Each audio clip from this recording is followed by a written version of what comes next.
हम अपना बबुआ के कहनी कि बबुआ दशहरा में ना अइबा, कहले कि ये मैया है होलियो में बोले नहीं हमारे बाबू की कितनी खाली अरे ना परब तीज के तो कम से कम अपना माइयों के तो देखे आ जा।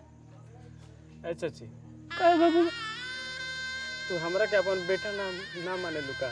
ए बाबू हमार तू बेटा से कम बड़ा का हो तो तू काहे ऐसा बात बोलता रू कि बबुआ हमारा हम तोहर बेटा ना है। ए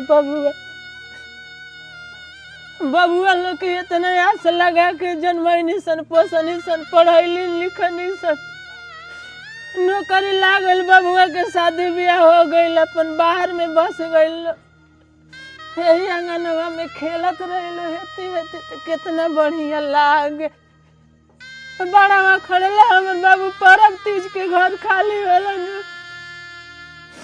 तो बड़ा दुख होला।